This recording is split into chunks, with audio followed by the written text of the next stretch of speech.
बिस्मिल्लाहिर्रहमानिर्रहीम। अस्सलामुअलैकुम। आपके अपने यूट्यूब चैनल तालीम और मुलाज़मत के साथ मोहम्मद जवाद मुस्तफ़ा हाज़िर खिदमत है।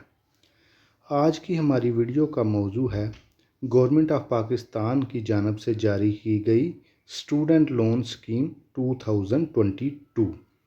इसकी मज़ीद तफसीलात जाने के लिए हम सबसे पहले चलते हैं इश्तिहार की तरफ। स्टूडेंट्स, तो मैंने एडवर्टाइजमेंट ओपन कर ली है। तो जैसा कि आपको नज़र आ रहा है कि ये लोन स्कीम सिर्फ़ और सिर्फ 2020 से 21 और 2021 से 22 के स्टूडेंट के लिए है। ठीक है, यानी ये उन स्टूडेंट्स के लिए है जिनका एकेडमिक सेशन 2020 से 21 या 2021 से 2022 है। इसके अलावा एडवर्टाइजमेंट में उन्होंने बताया है कि ये लोन स्कीम सिर्फ़ और सिर्फ पब्लिक सेक्टर इंस्टीट्यूशंस के लिए है, यानी इसमें वो तलबा ही अप्लाई कर सकते हैं जो किसी गवर्नमेंट के अदारे में ज़ेर तालीम है। प्राइवेट के लोग इसमें अप्लाई नहीं कर सकते। और इसके लिए उन्होंने कुछ मंजूर शुदा मज़ामीन रखे हैं जिनकी डिटेल हम आगे NBP की वेबसाइट पे जानेंगे। जो लोग इन मंजूर शुदा मज़ामीन में ग्रेजुएशन कर रहे हैं, पोस्ट ग्रेजुएशन कर रहे हैं, MPhil या PhD कर रहे हैं, सिर्फ उन्हीं से दरख्वास्तें मतलूब हैं। उम्मीदवार जो इसके लिए अप्लाई करेगा उसके लिए ज़रूरी है कि उसने अपने लास्ट एग्ज़ामिनेशन, यानी उसकी कॉलेज या यूनिवर्सिटी में उसका जो लास्ट एग्ज़ामिनेशन हुआ है उसमें कम से कम उसके 70% मार्क्स हों। एक और चीज़ जो उन्होंने बताई है कि दरखास्तों पर अहलियत की बुनियाद और फ़ंड्स की दस्तयाबी के मुताबिक अमल दरामद होगा, यानी कि सिर्फ़ उतनी ही दरखास्तें जो हैं वो मंजूर की जाएंगी जितने उनके पास फ़ंड्स होंगे। इसके अलावा कुछ हदायत भी दी हैं कि अगर कोई शख्स स्टूडेंट्स लोन विंग या लोन सैंक्शनिंग कमेटी पर असरअंदाज होने की कोशिश करेगा, यानी रिश्वत या सिफारिश की शक्ल में असरअंदाज होगा, वो चाहे अहल भी होगा तो उसको नाअहल कर दिया जाएगा। इसके अलावा उन्होंने बताया कि एप्लीकेशन सबमिट करने की जो लास्ट डेट है वो 29 जुलाई 2022 है। उससे पहले पहले उम्मीदवार अपनी दरख्वास्तें जमा करवा सकते हैं। मज़ीद तफसीलात के लिए, यानी मंजूर शुदा मज़ामीन, मंजूर शुदा अदारे और बैंक ब्रांचेस वगैरह की इंफॉर्मेशन के लिए उन्होंने NBP यानी नेशनल बैंक ऑफ पाकिस्तान की वेबसाइट का लिंक दिया हुआ है। तो इस लिंक को हम ओपन करके मज़ीद तफसीलात जान सकते हैं। तो हम ये लिंक ओपन कर लेते हैं। जी स्टूडेंट्स, तो अब हम NBP की साइट को विज़िट करने के लिए ब्राउज़र ओपन कर लेंगे।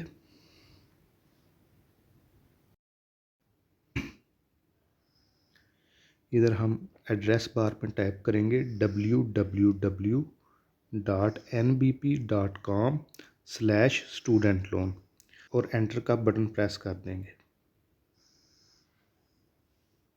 जी स्टूडेंट्स, तो हमारे पास NBP की साइट ओपन हो गई है। तो जैसा कि आपको दिखाई दे रहा है कि इधर लिखा हुआ है brief about student loan scheme. ठीक है, तो इधर बताया गया है कि ये वाली जो स्कीम है ये NBP, HBL, UBL, MCB और ABL बैंक्स जो हैं इनके इश्तराक से बनाई गई है।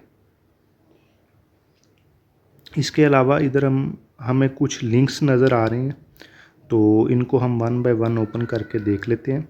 तो सबसे पहला जो लिंक है ये एडवर्टाइजमेंट का है, तो ये तो हम ऑलरेडी डिस्कस कर चुके हैं। इसके बाद हमारे पास दूसरा लिंक है, ये है स्टूडेंट लोन स्कीम डिटेल्स का। तो इसको हम ओपन कर लेते हैं। हम डाउनलोड कर लेते हैं इसको। जी स्टूडेंट्स, तो मैंने एलिजिबिलिटी क्राइटेरिया का जो लिंक है ये ओपन कर लिया है। तो इधर एलिजिबिलिटी के पोर्शन में हमें बता रहा है कि जो भी स्टूडेंट्स अप्लाई करेगा उसके लिए ज़रूरी है कि उसने पब्लिक सेक्टर इंस्टीट्यूशन में जो एडमिशन हासिल किया है वो मेरिट की बेस पे हो, किसी कोटा या किसी फेवर की बेस पे ना हो, यानी उसका जो भी एडमिशन है वो मेरिट की बेस पे हो। इसके अलावा उन्होंने उम्मीदवारों की एज के मुतल्लिक बताया कि अगर आप ग्रेजुएशन के लिए अप्लाई कर रहे हैं तो आपकी एज 21 ईयर से ज़्यादा ना हो, 21 ईयर से ज़्यादा ग्रेजुएशन के लिए। अगर पोस्ट ग्रेजुएशन के लिए अप्लाई कर रहे हैं तो आपकी एज 31 ईयर से ज़्यादा ना हो, और अगर पीएचडी के लिए अप्लाई कर रहे हैं तो 36 ईयर से ज़्यादा ना हो। इसके अलावा उन्होंने वही 70% मार्क्स वाली कंडीशन बताई है, और ये बताया है कि जो स्टूडेंट है उनका एडमिशन सिर्फ़ और सिर्फ मंजूर शुदा मज़ामीन में ही हो। वो मंजूर शुदा मज़ामीन जो है उनकी डिटेल हम आगे देखेंगे। इसके बाद वो आ रहे हैं टाइप्स ऑफ लोन पे, कि कौन कौन से लोन जो हैं वो स्टूडेंट्स को दिए जाएंगे। तो सबसे पहले उन्होंने बताया है कि शेड्यूल फ़ी, यानी जो भी यूनिवर्सिटी की फ़ी होगी वो कवर होगी इस लोन में। दूसरे नंबर पे बोर्डिंग एक्सपेंसेस, यानी कि अगर हॉस्टल में स्टूडेंट रह रहे हैं तो उसके बोर्डिंग के जो हॉस्टल के अखराजात हैं वो वाले इसमें कवर होंगे, लेकिन इन हॉस्टल के अखराजात में उसके खाने के जो चार्जेस हैं वो शामिल नहीं है। इसके बाद लोन की रीपेमेंट के लिए जो मैक्सिमम टाइम उन्होंने दिया है वो 10 ईयर्स का दिया है। यानी जब एक स्टूडेंट जो है वो अपनी एजुकेशन मुकम्मल कर लेता है तो उसके 1 साल के बाद उसको ये लोन मंथली इंस्टॉलमेंट्स की शक्ल में पे करना होगा, या फिर उसकी फ़र्स्ट एम्प्लॉयमेंट हो जाती है तो फिर 6 मंथ्स के अंदर अंदर उसको इसकी इंस्टॉलमेंट्स जो हैं ये वापस करनी होंगी। तो दोनों सूरतों में जो भी सूरत पहले होगी तो वो एप्लीकेबल होगी। इसके बाद उन्होंने अप्रूव्ड सब्जेक्ट्स बताए हैं, यानी सिर्फ इन्हीं सब्जेक्ट्स में एनरोल स्टूडेंट जो हैं वो इसके बाद उन्होंने अप्रूव्ड सब्जेक्ट्स बनाए हैं। इसके बाद उन्होंने अप्रूव्ड सब्जेक्ट्स बताए हैं, यानी इन्हीं सब्जेक्ट्स में एनरोल स्टूडेंट्स जो हैं वो इस स्कीम के लिए अप्लाई कर सकते हैं। तो सबसे पहला जो डिसिप्लिन बताया वो इंजीनियरिंग का है, उसके बाद इलेक्ट्रॉनिक्स है, ऑयल एंड पेट्रोकेमिकल टेक्नोलॉजी है, एग्रीकल्चर है, मेडिसन है, फ़िज़िक्स है, केमिस्ट्री है, बायोलॉजी है, मैथमेटिक्स, अदर नेचुरल साइंसेस, दावा एंड इस्लामिक जूरिस्प्रूडेंस है, कंप्यूटर साइंस है, इकोनॉमिक्स, स्टैटिक्स, इकोनोमेट्रिक्स वगैरह, और उसके अलावा बिज़नेस मैनेजमेंट साइंसेस है और कॉमर्स है। इधर मैंने देखा है कि कोई भी आर्ट्स का सब्जेक्ट नहीं, तो आर्ट्स वाले स्टूडेंट्स जो हैं वो इसमें अप्लाई नहीं कर सकते। इसके बाद इंफॉर्मेशन सेक्शन में उन्होंने बताया है कि students are advise to submit 2 sets of student loan application form, यानी स्टूडेंट्स को ये बताया गया है कि आपने स्टूडेंट लोन की जो एप्लीकेशन फॉर्म है इसके 2 सेट्स जमा कराने हैं, 1 सेट जमा नहीं कराना।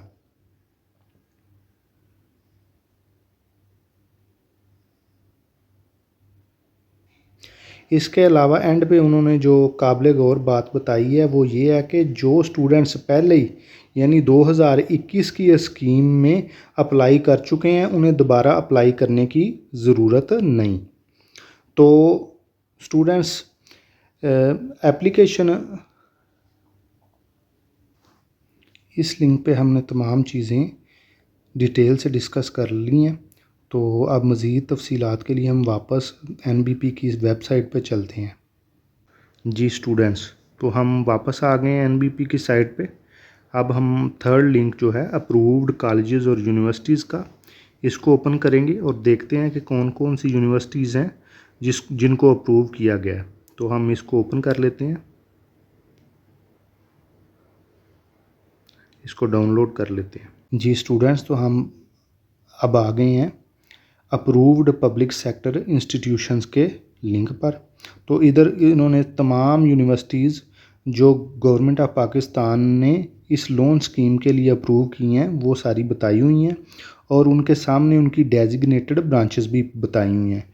यानी वो वाले स्टूडेंट्स जो इन मुतलका यूनिवर्सिटी में एनरोल हैं वो अपनी डेजिग्नेटेड NBP की ब्रांच में स्टूडेंट लोन स्कीम के लिए अप्लाई कर सकते हैं। जैसे मैं देख रहा हूँ कि सीरियल नंबर 14 पे यूनिवर्सिटी ऑफ पंजाब लाहौर के जो स्टूडेंट्स हैं, यानी सीरियल नंबर, ये देखें सीरियल नंबर 14 पे यूनिवर्सिटी ऑफ पंजाब लाहौर के जो स्टूडेंट हैं इनकी डेजिग्नेटेड ब्रांच है new garden town branch Lahore, यानी ये new garden town branch Lahore में स्टूडेंट लोन स्कीम के लिए अप्लाई कर सकते हैं।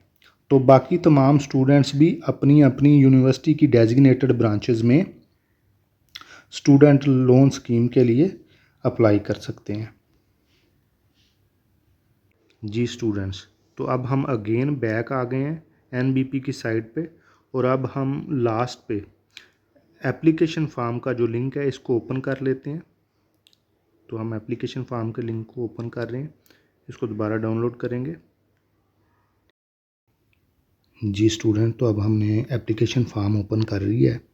तो इसमें सबसे पहले जो चीज़ हमें नज़र आ रही है वो है एप्लीकेशन एक्नॉलेजमेंट रिसिप्ट। तो ये रिसिप्ट जब आप अपनी एप्लीकेशन बैंक मैनेजर को सबमिट करेंगे तो वो इन दोनों में से, ये देखें ये दो रिसिप्ट हैं, इन दोनों में से एक रिसिप्ट साइन और स्टैम्प करके आपको वापस करने का मजाज होगा, यानी ये आपकी एप्लीकेशन सबमिशन का सबूत है। अगर आप एप्लीकेशन सबमिट कर देते हैं और ये रिसिप्ट हासिल नहीं करते तो आपके पास एप्लीकेशन का कोई भी सबूत नहीं है। तो जब भी आप एप्लीकेशन सबमिट करें ये रिसिप्ट आपने उससे साइन और स्टैम्प करके ज़रूर हासिल करनी है, ठीक है। उसके बाद हम आ जाते हैं, तो ये सेकंड नंबर पे हमारे पास है बायोडाटा फॉर्म। ये बायोडाटा फॉर्म आप अपने पर्टिकुलर के हिसाब से फिल कर लेंगे और कोशिश करें कि जो भी इंफॉर्मेशन आप इधर प्रोवाइड करें वो 100% एक्यूरेट हो, उसमें किसी भी किस्म की मिस कैलकुलेशन ना हो। इसके बाद हम आ जाते हैं नंबर 3 पे। इधर हमारे पास है certificate from the NBP branch manager. तो ये सर्टिफिकेट जब आप अपनी एप्लीकेशन सबमिट करेंगे तो एनबीपी का जो ब्रांच मैनेजर होगा आपके पेरेंट्स की इनकम के हवाले से कुछ डॉक्यूमेंट्स तलब करेगा। जब आप उसको वो डॉक्यूमेंट्स प्रोवाइड करेंगे तो वो आपको ये सर्टिफिकेट बना देगा कि जिसमें आपके पेरेंट्स की फाइनेंशियल कंडीशंस के बारे में इंफॉर्मेशन है। नेक्स्ट एक और सर्टिफिकेट है जो आपका इंस्टीट्यूशन जिधर आप अपनी एजुकेशन हासिल कर रहे हैं वो जारी करेगा, ठीक है। तो ये वाला जो सर्टिफिकेट है ये इंस्टीट्यूशन अपने लेटर हेड के ऊपर, यानी हर इंस्टीट्यूशन का एक लेटर हेड होता है, तो ये वाला सर्टिफिकेट इंस्टीट्यूशन अपने लेटर हेड के ऊपर। इसके बाद हमारे पास कुछ इंस्ट्रक्शंस हैं, तो इनको हम वन बाय वन डिटेल से डिस्कस कर लेते हैं। सबसे पहली इंस्ट्रक्शंस है कि आपने अपनी 2 फोटोग्राफ जो हैं वो 17 स्केल के गज़टेड ऑफिसर से अटेस्ट करवा के साथ सबमिट करनी है। सेकंड नंबर पे उन्होंने बताया कि आपने अपनी फ़ी चालान जो आपकी यूनिवर्सिटी की तरफ से आपको जारी किया गया है उसकी अटेस्टेड फ़ोटोकॉपीज़ भी साथ लगानी है। और अगर आप बोर्डिंग इंस्टीट्यूशन में यानी हॉस्टल में रह रहे हैं तो आपने उसकी भी जो चालान फ़ी है वो भी साथ लगानी है, जिसमें आपने अपने फूड के जो एक्सपेंसेस हैं वो शामिल नहीं करने। इसके अलावा आप अपने पेरेंट का एक इनकम सर्टिफिकेट जो उनके एम्प्लॉयर की तरफ से है वो साथ लगाएंगे और एक इनकम सर्टिफिकेट आप अपनी यूनियन काउंसिल से लेंगे। नंबर 3 पे वो बता रहा है कि आप अटेस्टेड कापीज़ लगाएंगे डोमिसाइल की, अपने और अपने पेरेंट के CNIC की, और उसके अलावा आप सेकेंडरी स्कूल सर्टिफिकेट जो है यानी आपका जो मैट्रिक का रिज़ल्ट कार्ड है वो, और इंटरमीडिएट का रिज़ल्ट कार्ड, और अगर आपकी कुछ डिग्रीज़ हैं तो उनकी अटेस्टेड फ़ोटोकॉपीज़ भी आप साथ लगाएंगे। इसके अलावा लास्ट पे उसने बताया कि आपका जो रीसेंट आपकी यूनिवर्सिटी या कॉलेज में जो रीसेंट एग्ज़ामिनेशन हुआ है उसकी मार्कशीट या फिर उसका ट्रांसक्रिप्ट भी आपने साथ लगाना है, ठीक। इसके अलावा नंबर 5 पे उसने सर्टिफिकेट के बारे में बताया जो हम ऑलरेडी ऊपर डिस्कस कर चुके हैं, यानी कि यूनिवर्सिटी के लेटर हेड वाला। नंबर 7 पे उसने डिमांड की है कि उम्मीदवार जो है वो 4 एनवेलप्स लेगा और उनके ऊपर अपना परमानेंट और हॉस्टल का दोनों एड्रेसेस लिखेगा, और ये जो एनवेलप्स हैं ये अनस्टैम्प्ड होने चाहिए, इनमें किसी भी किस्म की कोई स्टैम्प नहीं होनी चाहिए। स्टैम्प्स जो हैं वो महकमा खुद अपनी तरफ से लगाएगा। नंबर 7 पे वही बात उसने की है कि जी मेरिट पे ये सारा सिस्टम होगा। नंबर 8 पे उसने एक ना अहम बात की है, करंट एंड रिमेनिंग ईयर फ़ी, यानी जो आपकी करंट आपकी फ़ीस है और जो रिमेनिंग फ़ीस है वो आपने बायोडाटा फॉर्म के कॉलम नंबर 6 और 7 में बिल्कुल एक्यूरेट कैलकुलेशंस के साथ एंटर करनी है। लोन है वो इन्हीं कैलकुलेशन की बेस पे लाई कर रहा है, तो इधर आपने मिस कैलकुलेशंस अवॉइड करनी है। मज़ीद रहनुमाई के लिए आप NBP के मंदरजा झैल फ़ोन नंबर्स पर दी गई एक्सटेंशन मिलाकर रब्ता कर सकते हैं।